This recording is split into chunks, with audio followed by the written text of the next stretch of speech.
ये अग्नि नहीं है अंगराज, ये वो प्रकाश पुंज है जो हस्तिनापुर का भविष्य बदल देगा, और साथ में आपका और मेरा भी। पांडव वारनाव्रत में है और पुरोचन भी वहीं जा रहा था।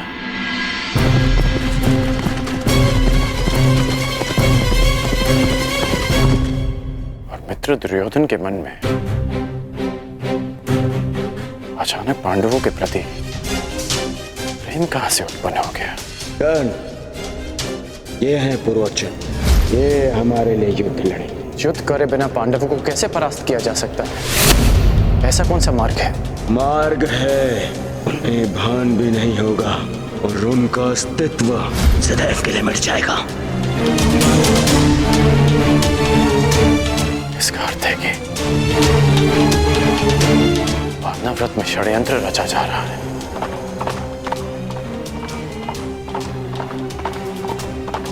इसलिए गांधार नरेश मुझे दुर्योधन से मिलने नहीं दे रहे थे। कहीं वासुदेव इसी कपट की अग्नि के विषय में सचेत तो नहीं कर रहे थे मुझे? क्या सोच रहे हो पुत्र? कुछ नहीं पिताश्री, मुझे शीघ्र जाना होगा। कहां?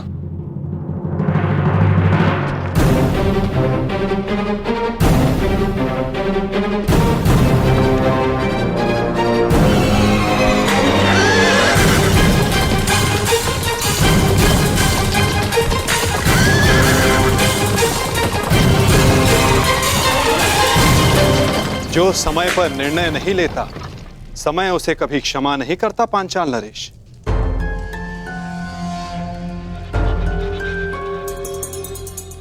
अग्नि को गर्भ मानकर पूर्ण आहुति प्रदान करे ऋषिवर। अवश्य।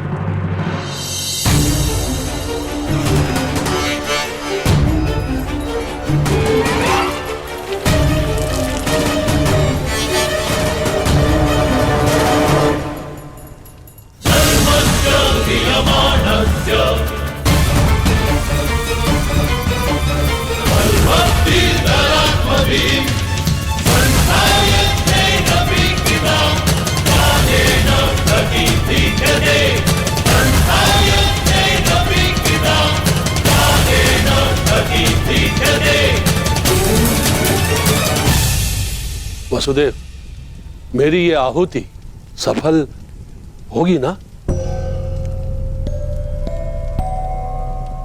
ये मैं कैसे बता सकता हूं पांचाल नरेश? जब आप जानते ही नहीं थे, फिर ये सुझाव क्यों दिया? मैंने तो वही कहा जिसका वर्णन पवित्र वेदों में है। नहीं, आप मेरा यज्ञ भंग करना चाहते थे। मैं जानता हूं वसुदेव, आप द्रोणाचार्य को सुरक्षित रखना चाहते हो। मैं ये कैसे भूल गया कि उन पांडवों के संबंधी हो आप। हस्तिनापुर को मेरे प्रतिशोध से बचाना चाहते हो आप, और मुझे असफल देखना चाहते हो आप। अपने क्रोध के अश्वों को संभालिए पांचाल नरेश। यज्ञ भंग करने की इच्छा रखने वाले पूर्ण आहुति का समय आने तक की प्रतीक्षा नहीं करते। मैं ना हस्तिनापुर के पक्ष में हूं, ना पांचाल के। मैं तो नियति के पक्ष में हूं, धर्म स्थापना के पक्ष में हूं।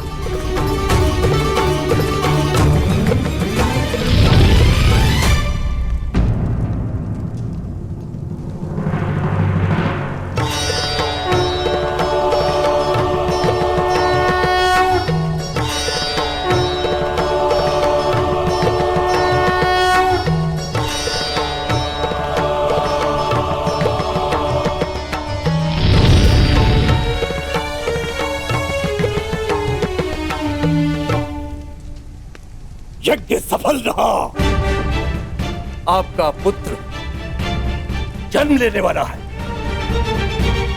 धन्यवाद ईश्वर, धन्यवाद।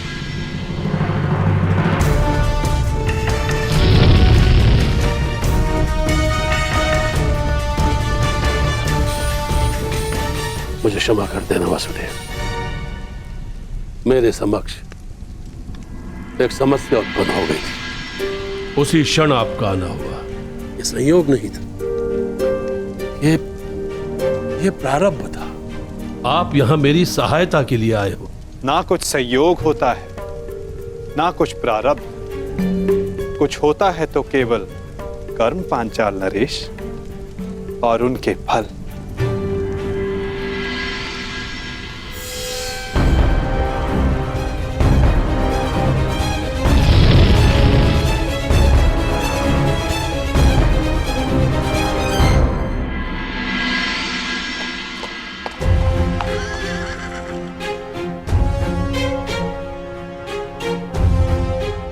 बड़ा दुख होता है, मेरा इतना सुंदर महल, मेरी इतनी सुंदर कृति कल प्रातःकाल राख का ढेर होगी, अपने भीतर उपस्थित अतिथियों समेत। अपना भविष्य उज्जवल करने के लिए मुझे अपने हाथों ही अपनी इस सुंदर कृति को ज्वाला देनी होगी।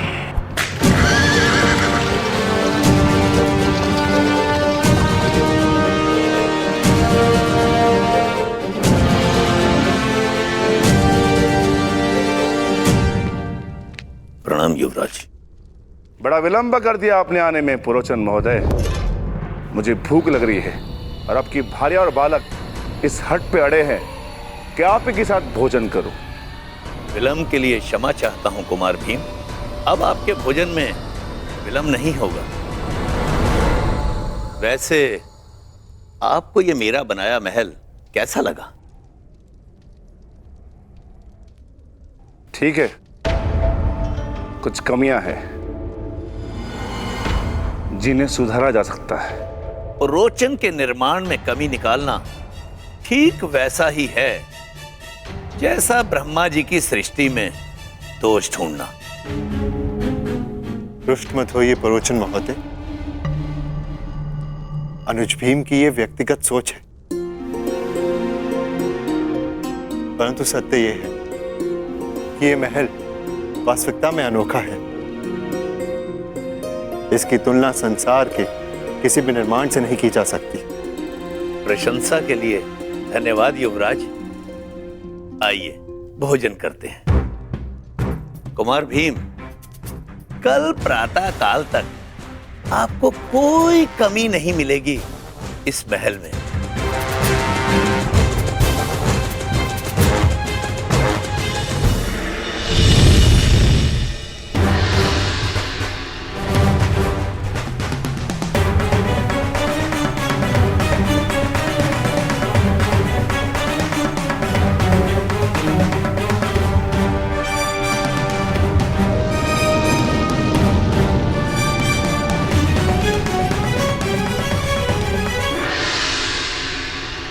अग्निकुंड से उत्पन्न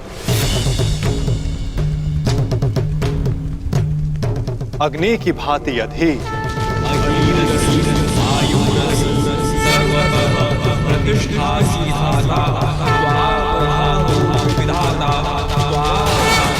साहसी,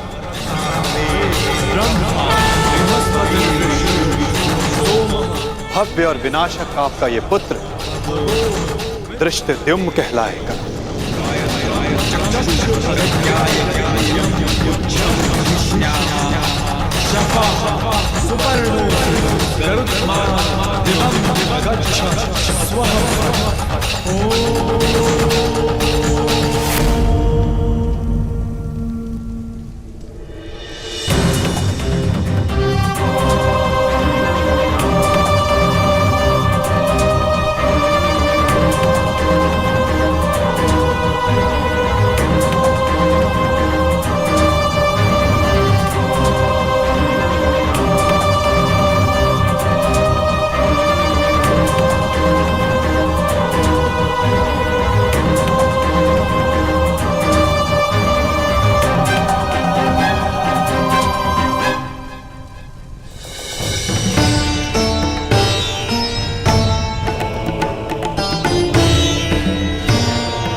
स्वागत है पुत्र।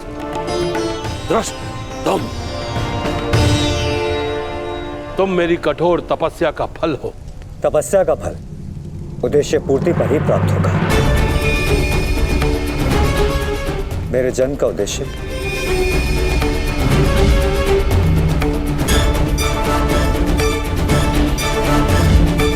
तुम्हारा अहंकार, उस पर विजय पाना शेष है जिसे मैं पाकर रहूंगा। आज मैं एक राजा का पिता हूं और तुम कुछ भी नहीं द्रौपद। इसलिए मैं भारद्वाज पुत्र द्रोण, हस्तिनापुर राजगुरु द्रोण, पांचाल का आधा राज्य द्रुपद को दान में देता हूं।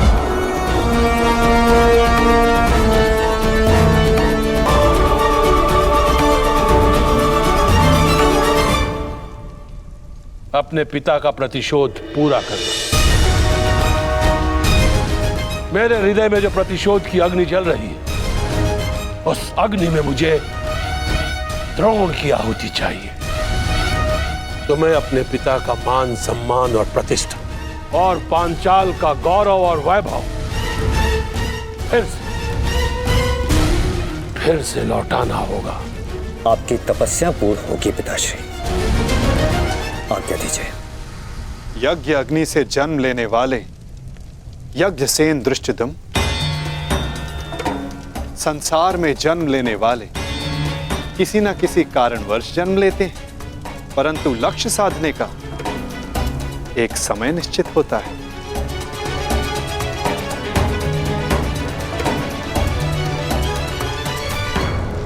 अग्नि शिखा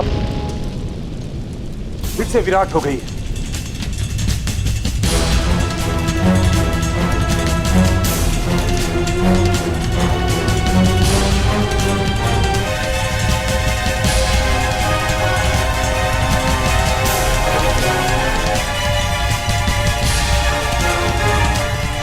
प्रतीत होता है कि आज अग्नि बहुत अधीर है मुनि। आज जैसे अग्नि का सर्वत्र साम्राज्य है, हर दिशा हर ओर भिन्न भिन्न प्रकार की अग्नि गर्जना कर रही है। प्रतिशोध की अग्नि,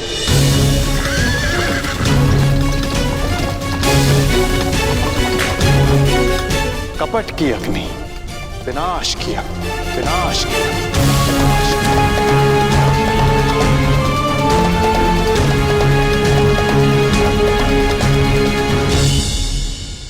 सब तैयार है ना? मसाले ठीक से डाल दिए थे? हाँ, सब वैसा ही बना है जैसा आपने कहा था।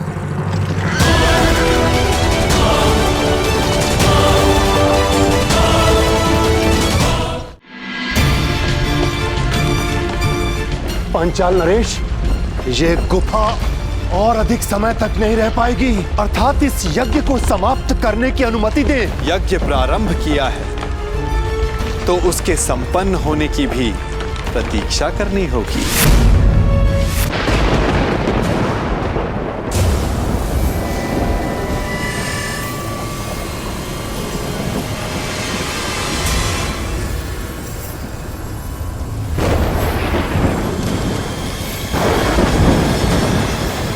यज्ञ अग्नि बहुत प्रबल है। ये स्थान इतनी ऊर्जा सहन नहीं कर पा रहा है।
कुछ को ज्ञात है कि तुम आ रही हो, कुछ नहीं जानते कि तुम आ रही हो। परंतु सबको तुम्हारी प्रतीक्षा है, क्योंकि नियति तुम्हारे आगमन की प्रतीक्षा कर रही है।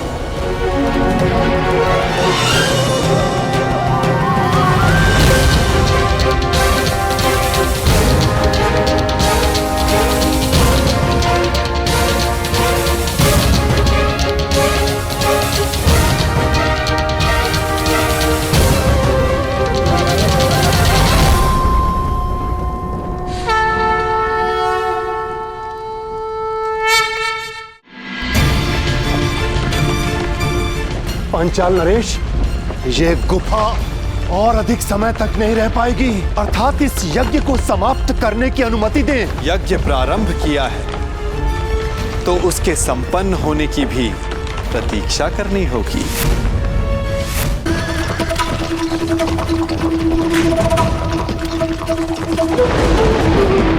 पांचाल नरेश, ये गुफा और अधिक समय तक नहीं रह पाएगी, ये अग्नि सबको निगल जाएगी, सबको निगल जाएगी। पांचाल नरेश, आप यज्ञांशी हैं, अर्थात इस यज्ञ को समाप्त करने की अनुमति दें। अग्नि को गर्भ माना है ना, तो उसके तप को भी सहना होगा। पांचाल नरेश, यज्ञ प्रारंभ किया है तो उसके संपन्न होने की भी प्रतीक्षा करनी होगी। जीवन में कभी नियति पर विश्वास किया है? ईश्वर में आस्था रखी है? तो फिर अब विश्वास करो। आज नियति का चक्र अपना मार्ग बदलेगा। आज की रात्रि विश्वास की रात्रि है, परिवर्तन के प्रथम सोपान की रात्रि है। ईश्वर के सामने नियति के समक्ष समर्पण की रात्रि है।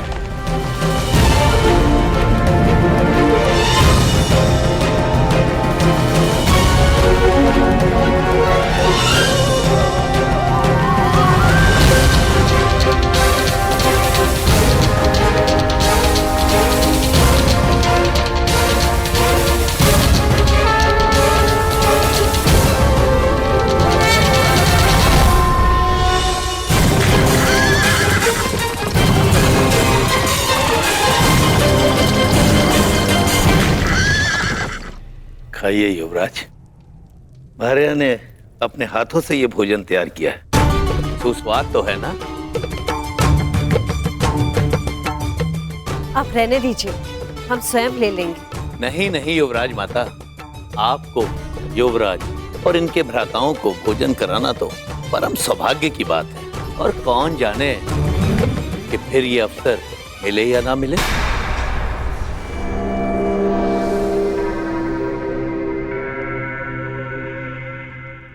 क्योंकि कल तो आप जाने वाले हैं ना?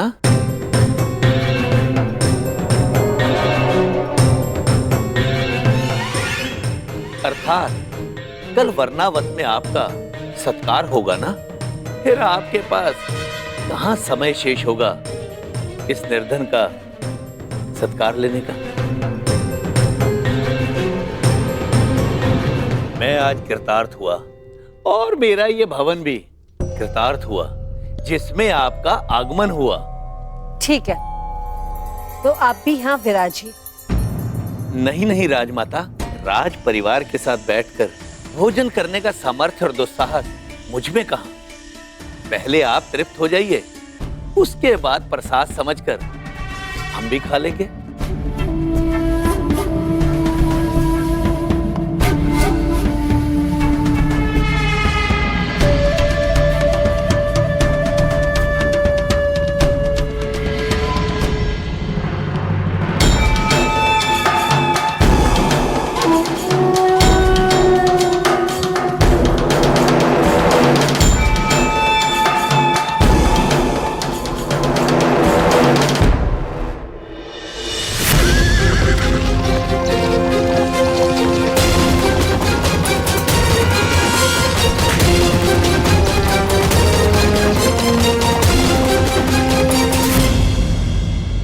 प्यारी भोली जीवन संगिनी। और ये विष युक्त भोजन करने के पश्चात अतिथिगण गहन निद्रा में सो जाएंगे। ऐसी निद्रा जो फिर कभी नहीं टूटेगी। और फिर मुखाग्नि दी जाएगी जो पांडवों को उनकी माता के साथ लील जाएगी। सब कुछ भस्म हो जाएगा।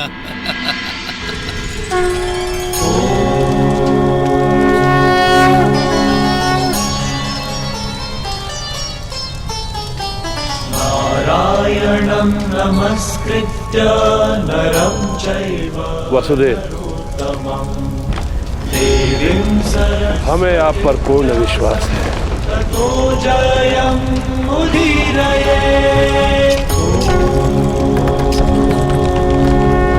आज रात्रि सत्य और विश्वास का जन्म होगा।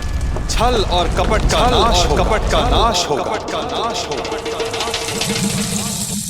आज रात मेरा प्रयोजन अवश्य सिद्ध होगा।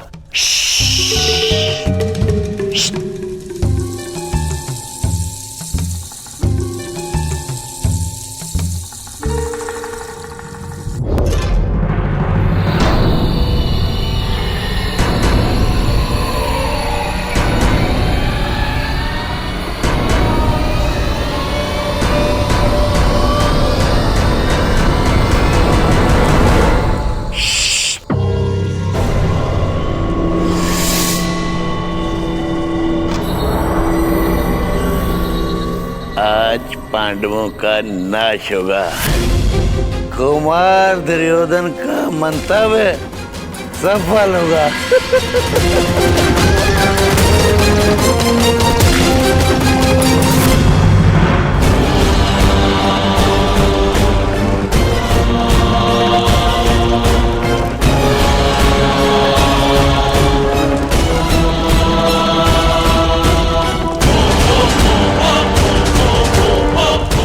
मुखाग्नि प्रस्तुत है।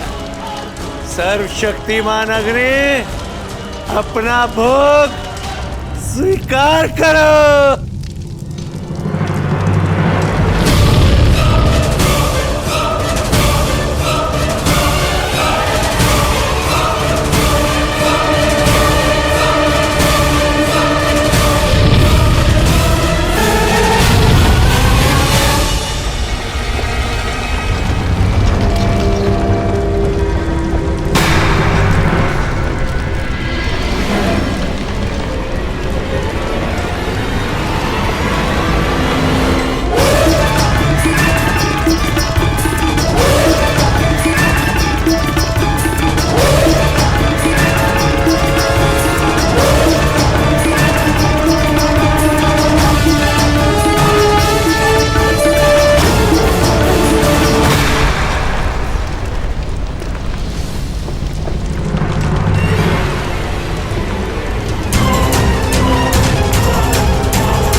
यदि नियति का अर्थ न्याय है तो ये अन्याय क्यों?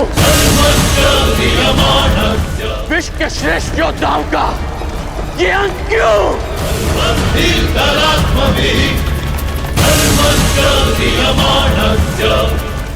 माता कुंती के साथ ये छल क्यों?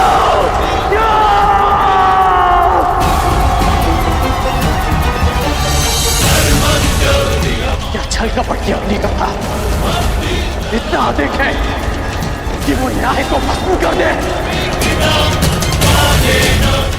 आप तो सब जानते थे ना लक्ष्मण,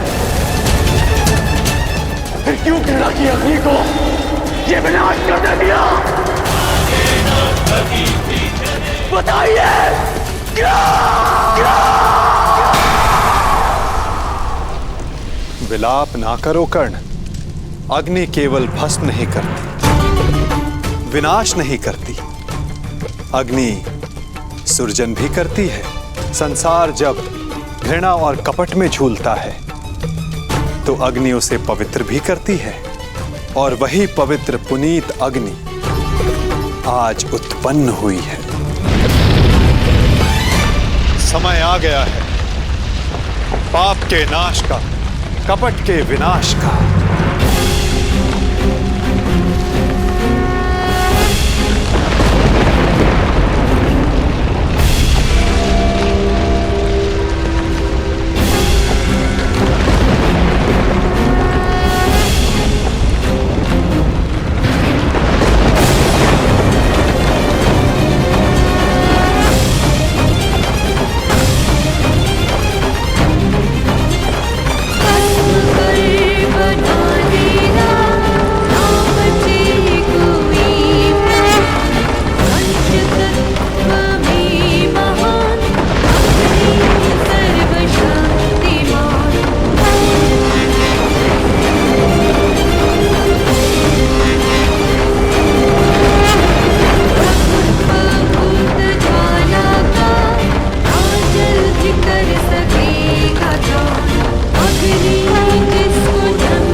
स्वागत है।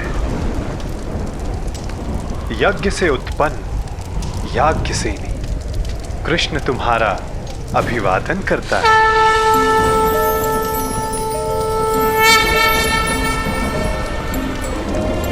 द्रुपद पुत्री द्रौपदी कुमारी चापी पांचाली वेदी मध्य समुत्थिता सुहागा दर्शनीयांगी स्वासिताय तलोचना।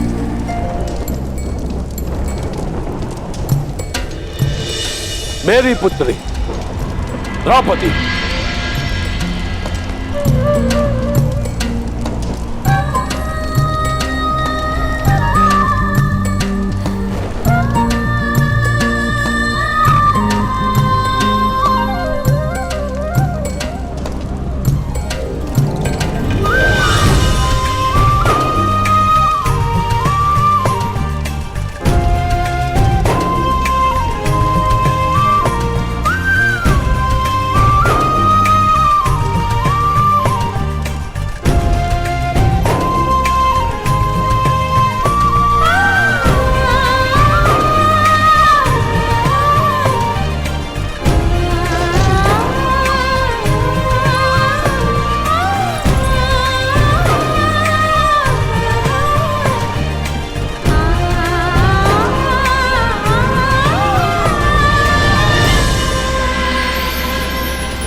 पिताश्री।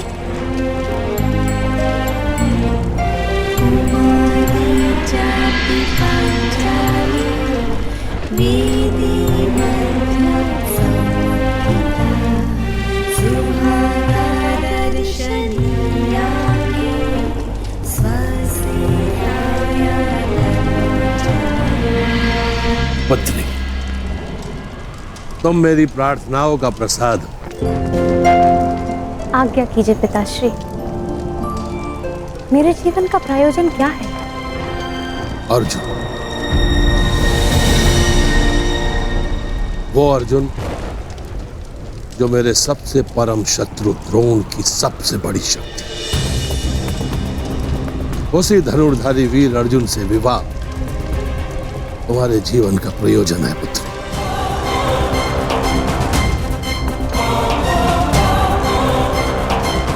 ताकि मेरा घोर शत्रु द्रोण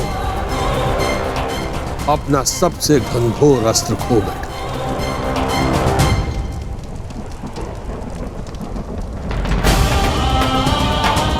अर्जुन,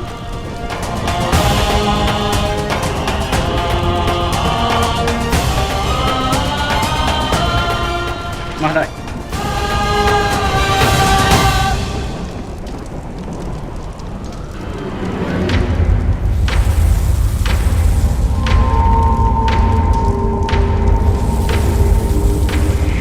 क्या अर्जुन?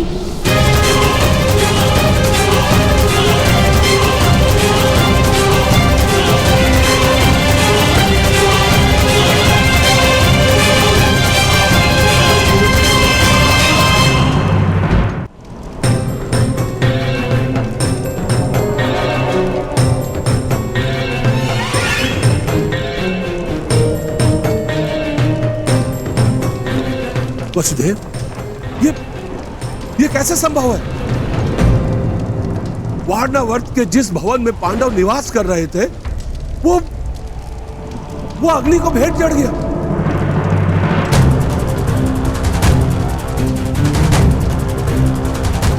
पांचों पांडव और उनकी माता काल के ग्रास में समा गए।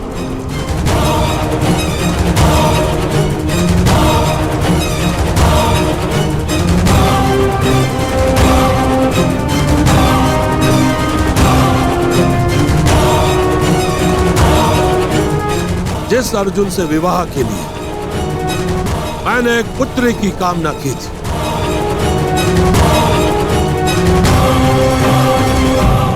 जब वो अर्जुन ही नहीं रहा तो मुझे इस पुत्री की कोई आवश्यकता नहीं।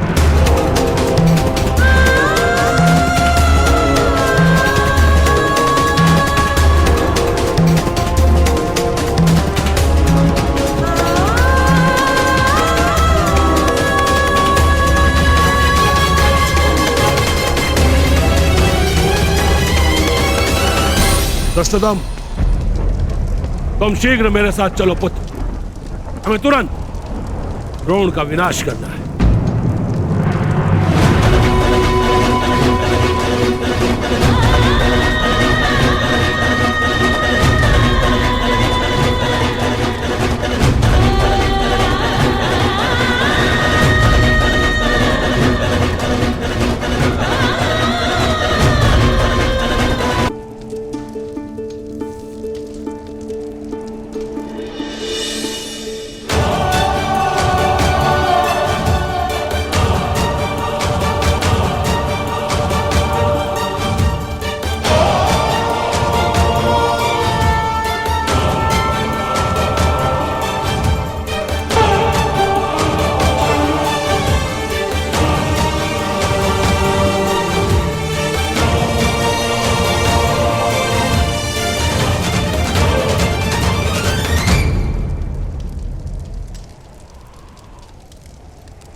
स्मरण करोगे ना पुत्र? मेरे पुत्र को अपना अनुज मानकर उनका रथ हाँको।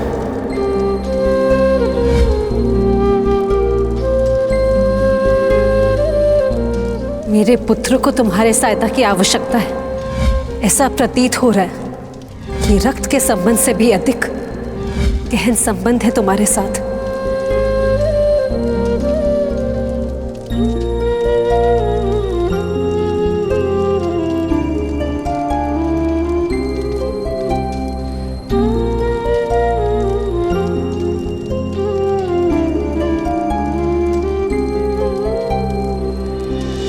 सदा परिवर्तन चाहा, परिवर्तन अन्याय के विरुद्ध, परिवर्तन छल प्रयोग के विरुद्ध।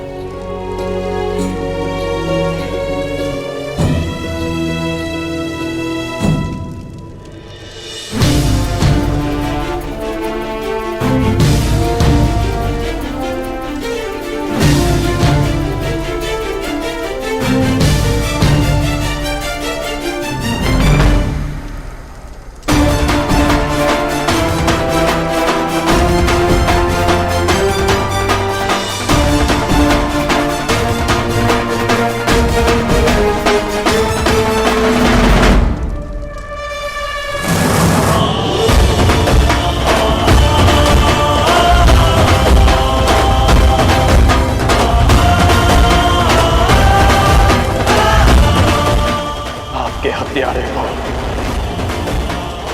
इस पाप का मूल्य अवश्य चुकाना होगा। इस षड्यंत्र के सूत्रधार को